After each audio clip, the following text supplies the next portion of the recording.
صلوا عليه وسلموا تسليما اللهم صل على سيدنا مولانا محمد وعلى آل سيدنا مولانا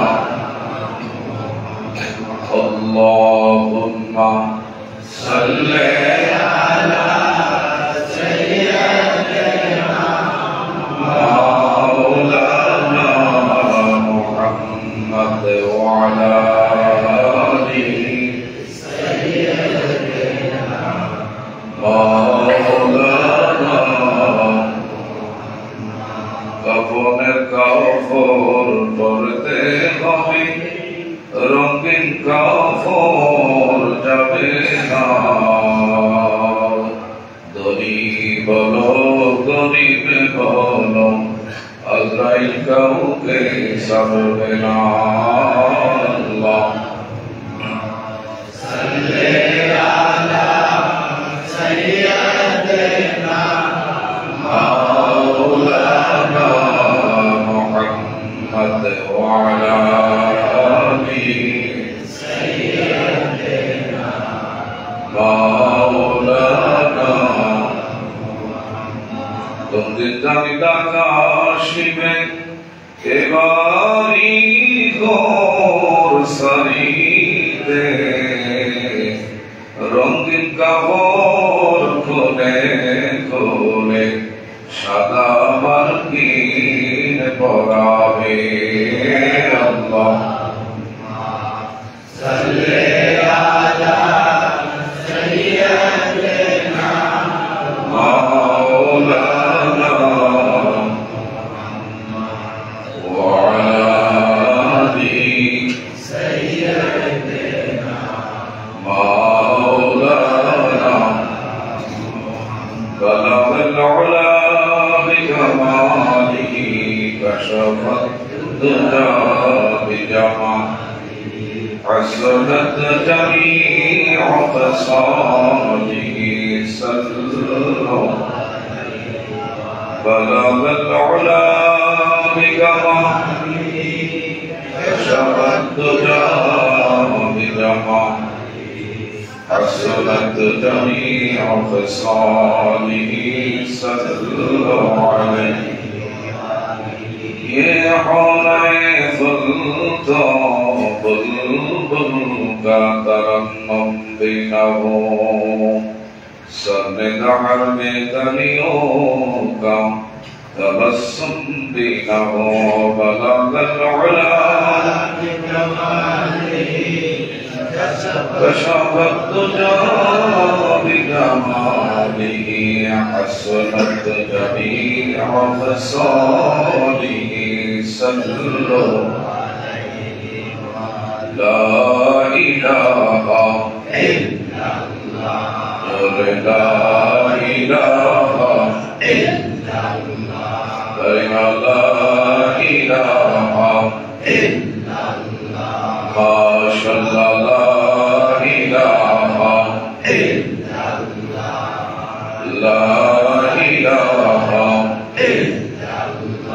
বাবা কত সুন্দর মদিনা যার নাই কোনো তুলনা বলেন কত সুন্দর মদিনা যার নাই কোনো তুলনা কত বোঝাই মনরে বোঝাই যাইতে যায় সোনার মদিনা লা ইলাহা ইল্লাল্লাহ জোরে লা ইলাহা ইল্লাল্লাহ লা ইলাহা ইল্লাল্লাহ মুহাম্মাদুর রাসূলুল্লাহ সাল্লাল্লাহু আলাইহি ওয়াসাল্লাম আলহামদুলিল্লাহ আল্লাহ তাবারক ওয়া তাআলা সবার লাখ লাখ শুকর যে মহান রব্বুল আলামিন আমাকে আপনাকে সুস্থ রেখে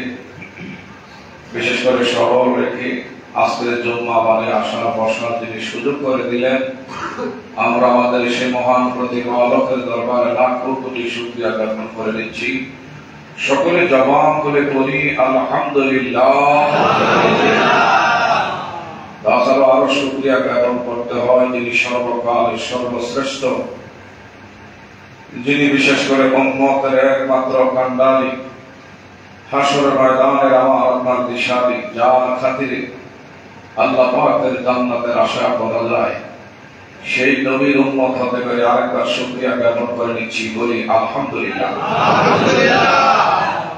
বিশেষ করে আল্লাহ সুবহানাহু ওয়া তাআলা আমাকে আপনাকে যে জায়গার মধ্যে কবুল করেছেন, আল্লাহ পাকের সৃষ্টি জাতের মধ্যে সর্বশ্রেষ্ঠ উত্তম এবং উৎকৃষ্ট স্থান হলো আল মসজিদ বাইতুল্লাহ, মসজিদ আল্লাহর ঘর।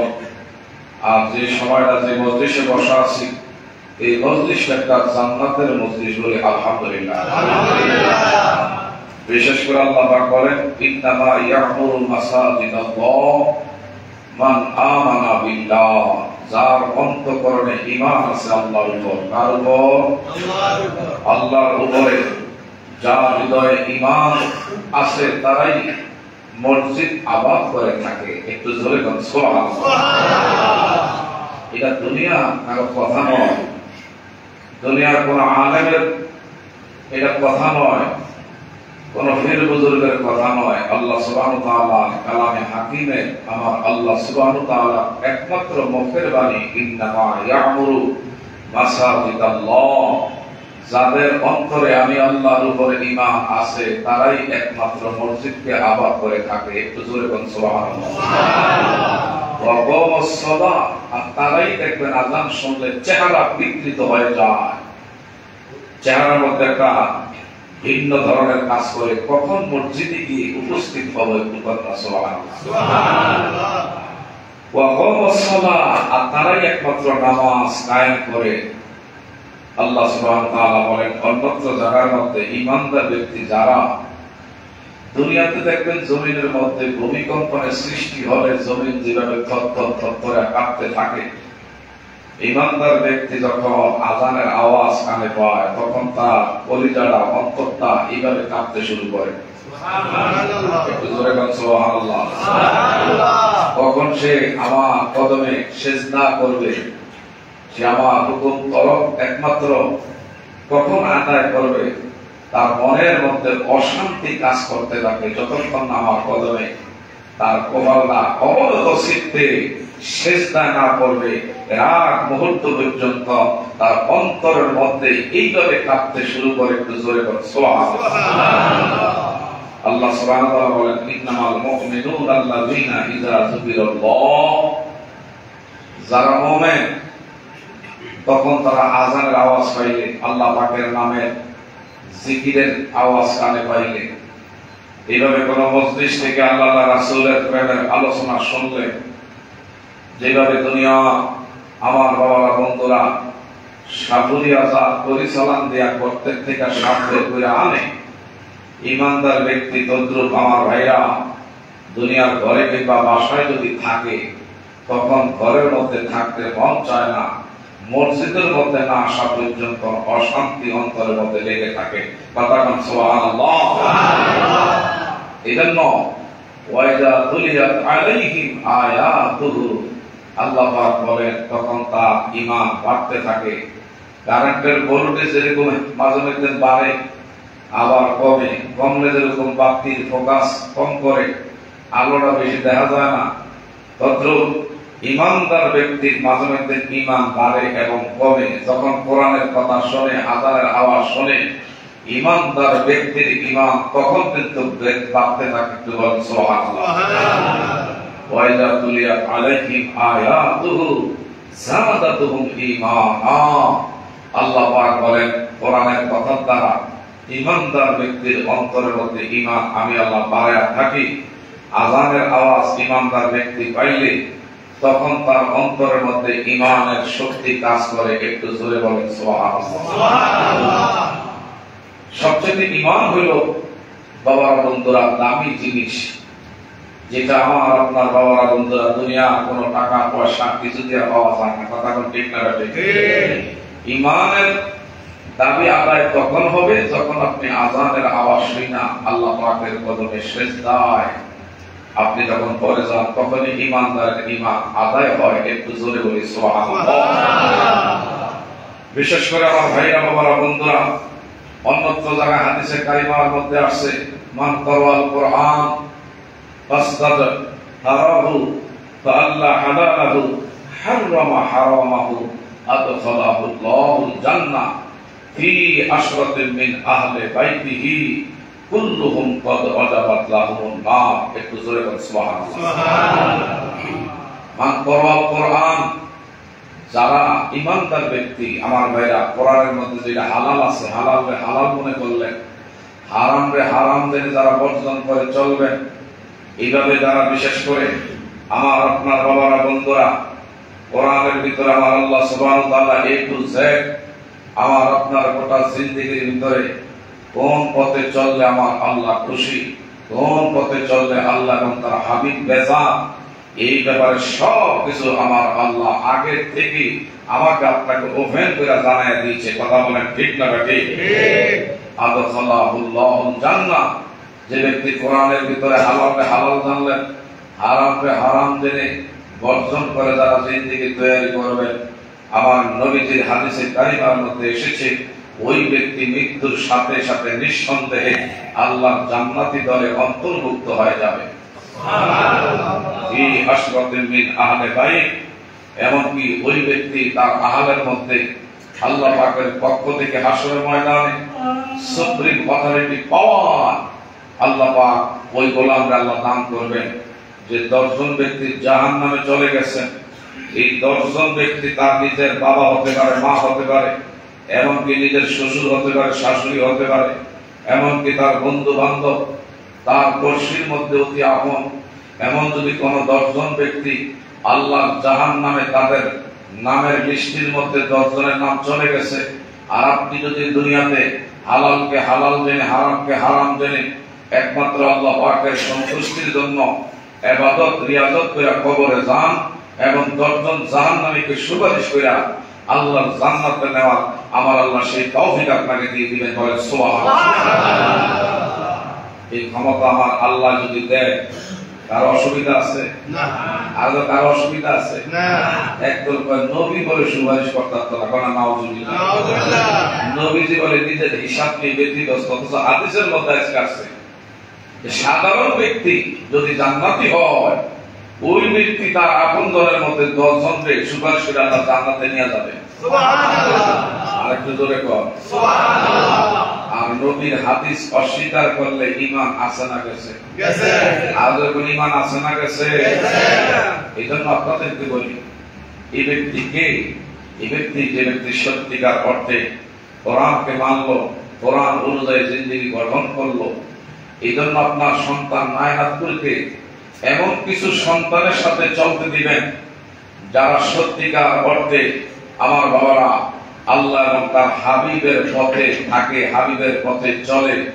এই পথে যাদেরকে দেখেন তাদের সাথে আপনার সন্তানদেরকে মিশতে দিবেন।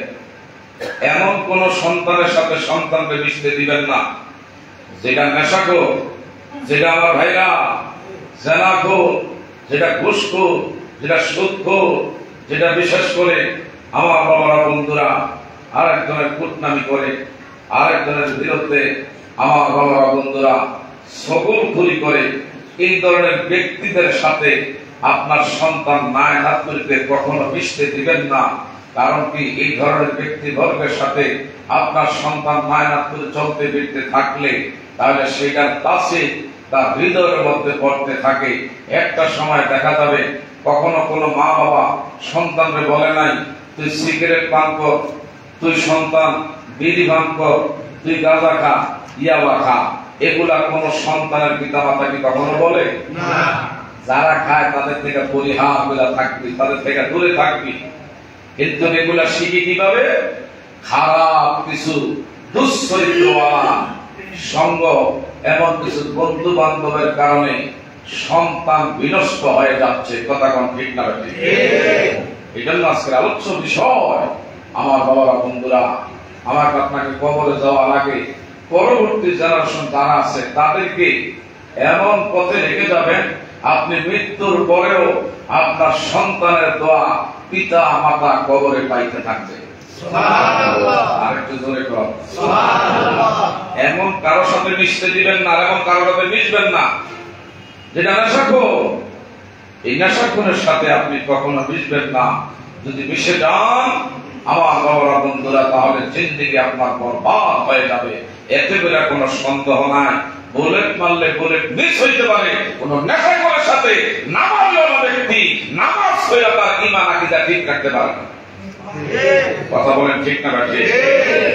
এই জন্য তাদেরকে পরিহার করবেন, বর্জন করবেন।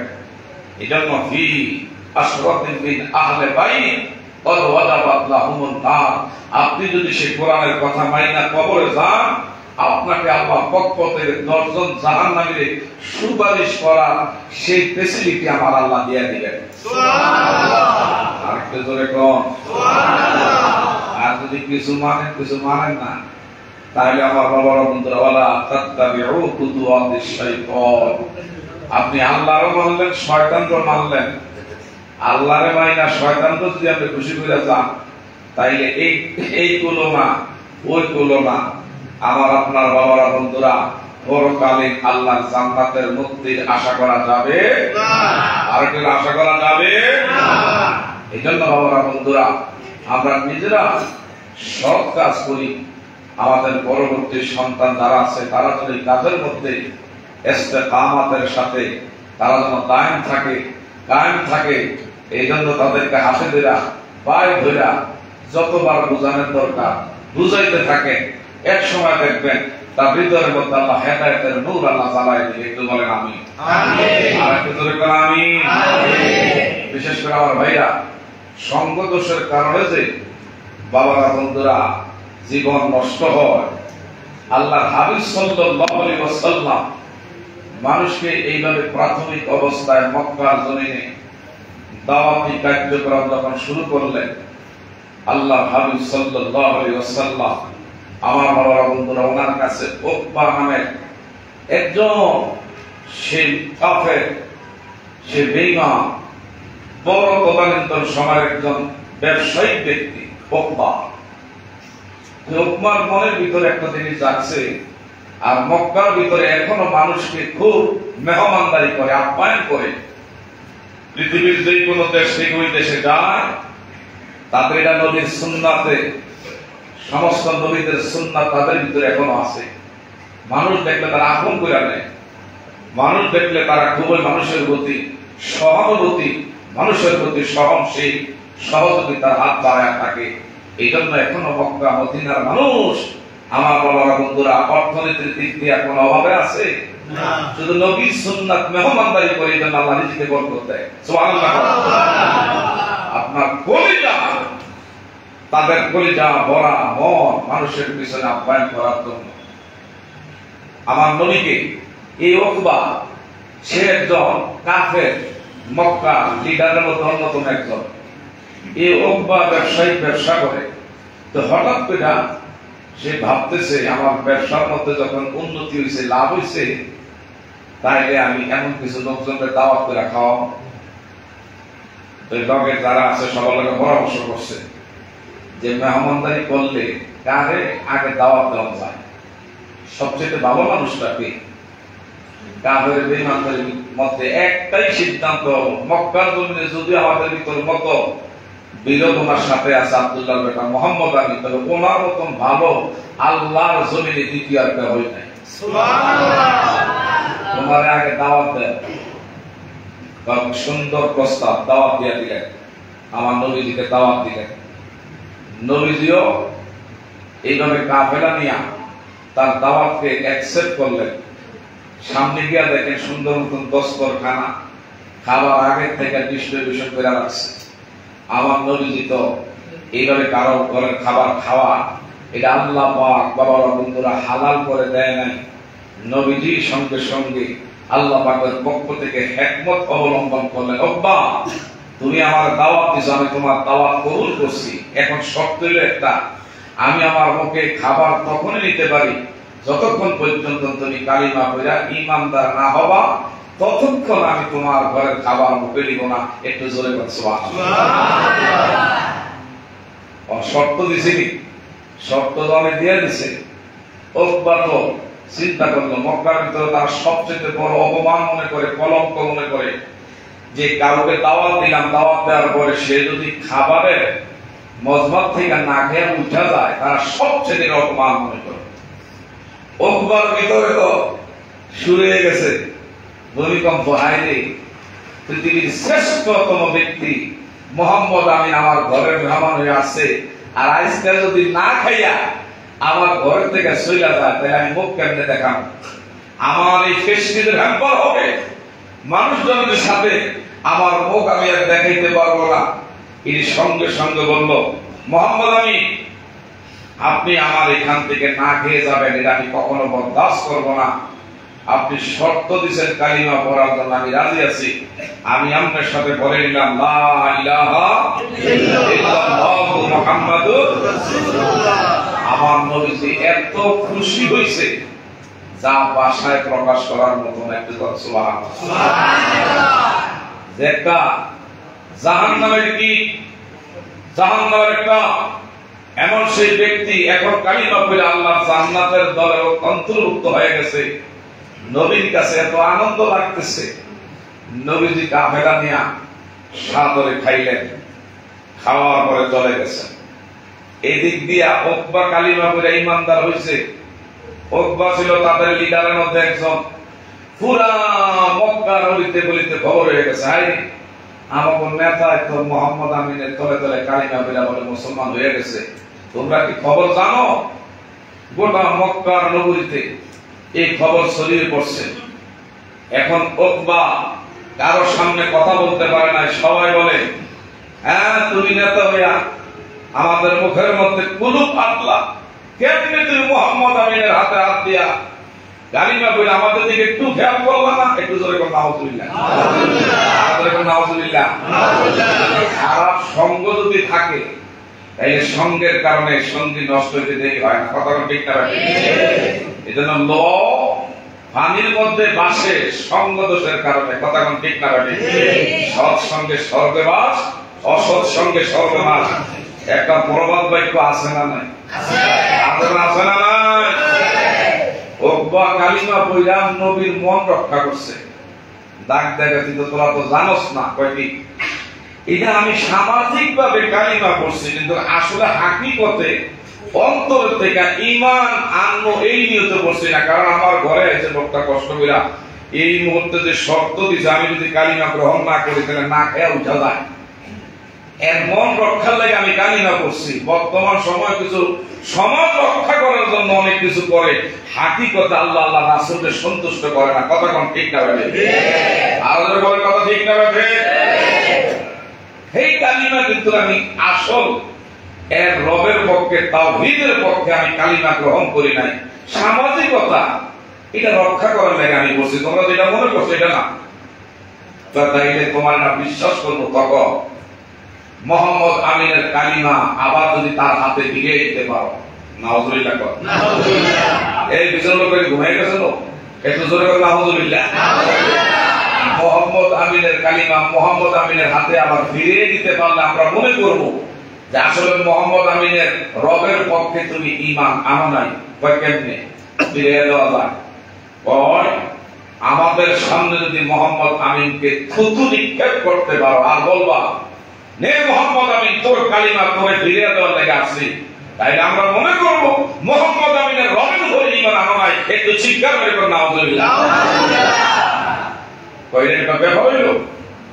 চল তার সাঙ্গ ভাঙ্গ লইয়া সেলা সাউন্ডা লইয়া আমার নবী দাঁড়ায় হয়েছে।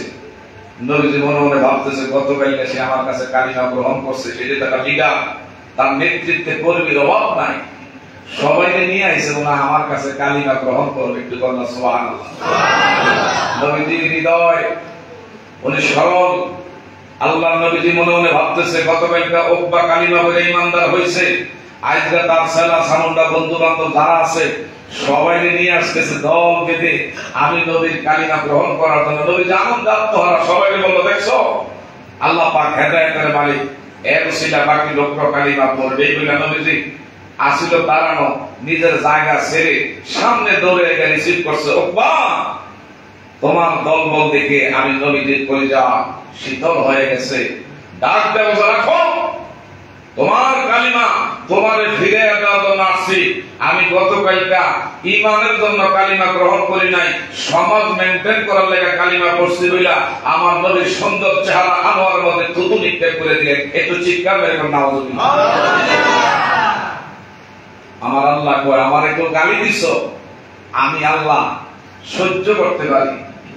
আমি তোমার 70 বছর হায়াত দিছি, 80 বছর হায়াত দিছি, 90 বছর হায়াত দিছি, আমার একবার আল্লাহ কও নাই। আমি আল্লাহ তোমার না খয়া রাখতাম না। বেঈমানরা যারা আছে, কাফেররা আছে, এগুলিকে আল্লাহ না খয়া রাখছে, আল্লাহর গোলামি করে না, তাই বলে কি আমার আল্লাহ তাদেরকে না খাওয়া কখনো রাখছে? আল্লাহ কয়, আমারে যদি গালি দেয় আমি আল্লাহ সহ্য করার ক্ষমতা রাখি, কিন্তু আমার বন্ধুর নিয়ে যদি অপমান করে আমি আল্লাহ 1 সেকেন্ড আর সহ্য করতে পারি না। চিৎকার করে কোন সুবহানাল্লাহ। আল্লাহ পাকের কোরআনে দলিল, ইন্নাল্লাযীনা ইউযুনাল্লাহ ওয়া রাসূলাহু লা'নাহুমুল্লাহ। আল্লাহ বলে, আমার বন্ধুর নিয়ে একটু বিশোদ্গার করলে, আমার বন্ধুর নিয়ে একটু অপমানজনক কথা বললে আমি আমার পক্ষ থেকে তখন তোর উপরে গজব আমি আল্লাহ দিয়ে দিই। চিৎকার মেরে কর নাউজুবিল্লাহ। শুধু দুনিয়াতে না, আখিরাত চিরস্থায়ী চিরকালের জাহান্নাম খরিদ করলেন যদি আমার নবীর বিরুদ্ধে চুল পরিমাণ কেউ যদি কখনো খাটো করে কথা বলেন, আল্লাহ পাক যেন নবীর সম্মান আজমত রক্ষা করে চলার আমাদের তৌফিক দান করেন, বলেন আমিন। আরেকটু জোরে কোন আমিন। নবীজির থুতু মারছে আমার আল্লাহ দেখছেনি? দেখছেন। আল্লাহ তার সহ্য করতে পারে নাই, আল্লাহ সহ্য করতে পারে নাই। নবীজি 2 চোখ দিয়ে অজান্তে পানি মোবারক ঝরতেছে ঝরনার মতো। আল্লাহ ডাক দিয়ে বলে, বন্ধু আপনি কাইতেন না, আপনার কান্দনের জন্য আমি আল্লাহ এই জায়গায় আমি দেখতে চাই না। আপনাকে যেভাবে থুতু নিক্ষেপ করে আপনাকে অপমান করছে, আপনি শীঘ্রই জানায় দেন তার দেহের থেকে গর্দান আলাদা হয়ে যাচ্ছে। আমার নবীজি বলল, ওকবা আমি বড় খুশি মনে আজকে ভাবছি গতকাল তুমি ঈমান আনছো, আজকে তোমার সহকর্মী যারা এরা ঈমান আনবে, এই মনে করে আমি তোমাকে রিসিভ করার জন্য সামনে আগে আসলাম, আর তুমি আমাকে থুতু দিয়া বরণ করলা। যাও, তুমি মক্কা থেকে যে কোনো মুহূর্তে বাহির হবা, আল্লাহ পাকের পক্ষ থেকে তোমার দেহের থেকে গর্দান আল্লাহ নামায় দিবে। আল্লাহু আকবার কর। যখন বলছে তুমি মক্কার এরিয়া ছেড়ে কোথাও যখন বের হবা, তুমি জেনে রাখো দেহের থেকে গর্দান নামায়া ফেলবে, তার ভিতরে ভূমিকম্পের সৃষ্টি হয়ে গেছে। যে মোহাম্মদ আমি কখনো এমন কিছু বলে নাই, নবীজি যা বলে সঙ্গে সঙ্গে আল্লাহ কবুল করে, তাদের এই একই এবং বিশ্বাস অন্তরে কাজ করে। একটু জোরে বল সুবহানাল্লাহ। তার ভিতরে কম্পমান সৃষ্টি হয়ে গেছে। হঠাৎ করে আমার নবী বলল, ওকবা তুমি লেখা রাখো, এভাবে গুলি মিস হইতে পারে। আমার নবীর কথা কখনো মিস হইতে পারে না। কিছুদিন যেতে না যেতে ওকবা তার ব্যবসায়ী কাফেলার যারা আছে সবাই আছে, ওকবা চলো আমরা বাহিরের দেশে যাই। কোথায় যাবো? মদিনায় মাল সামান আনতে হবে। আমার ভাইরা, আল্লাহর নবী রাহমাতুল লিল আলামিন তখন আর মক্কায় নাই, মদিনায় আছে। 1 বছর যেতে না যেতে মদিনায় আমার ভাইরা উকবা যাবে, এমনি দুষ্ট আবু জাহেল চক্রান্ত করলেন মদিনায়। এইভাবে বদরের যুদ্ধের ডাক দিলেন মুসলমানের পক্ষে 313, তারা হলেন 1000। মুসলমানের সংখ্যা একমাত্র 313, কাফের বেঈমানদের সংখ্যা হলো 1000। হঠাৎ করে আমার নবীর আলটিমেটাম দিলেন, আবু জাহেল উকবার কাছে ব্যবসার কাজে ওইখানে যে আমার ভাইরা এই যুদ্ধ সংগঠিত হবে তিনি জানতেন না। হঠাৎ করে 1000 কাফের বেঈমানের এমন সেই সৈন্য সামন্ত অস্ত্র শস্ত্র নিয়ে যখন মদিনায় আল্লাহর হাবিব সাল্লাল্লাহু আলাইহি ওয়াসাল্লামের সাথে যুদ্ধে মোকাবেলা করবে। আল্লাহর হাবিব সাল্লাল্লাহু আলাইহি ওয়াসাল্লামের 313 দলের মধ্যে যারা ছিল, এরা আমার ময়দানে আল্লাহ পাকের হুকুমে ময়দানে কাফের বেঈমানদের বিরুদ্ধে তলোয়ার নিয়ে নেমে পড়লেন। কাফের বেঈমানের বাচ্চারা চতুর্দিকে তাকায় দেখে, হায় আমরা সংখ্যা 1000, একজনের উপরের দিকে তলোয়ার উঠায়, তরবারি উপরের দিকে উঠায়, আর কয় দেখতে পাই উপরে থেকে গেল 70টা তলোয়ার দিয়ে আমাদের দেহে আঘাত করে। সুবহানাল্লাহ।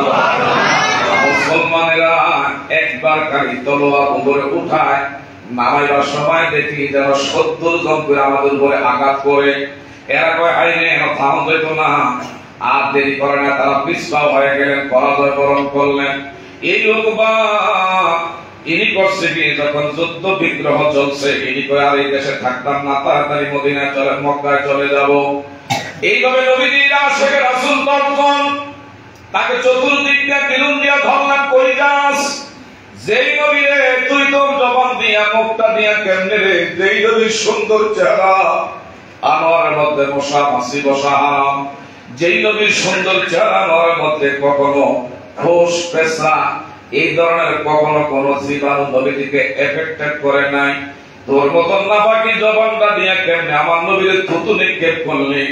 আমাদের সব জানা আছে উকবা, আজকে মদিনা থেকে মক্কায় তুই যাবি, এটা কোনোদিনও যাইতে পারবি না।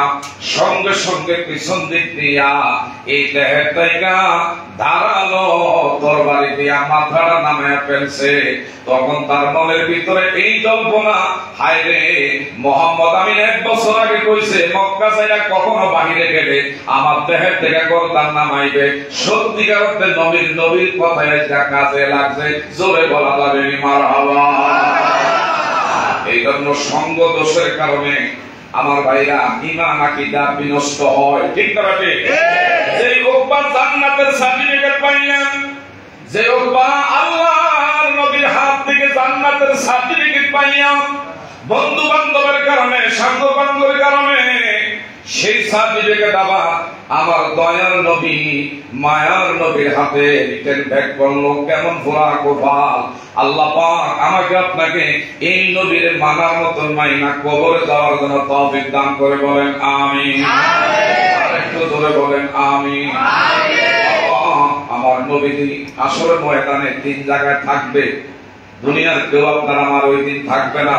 জান্নাতের গেটের মধ্যে দাঁড়াইয়া নবীর উম্মতি মুহাম্মাদী তোমার আমার জন্য সুপারিশ করবে।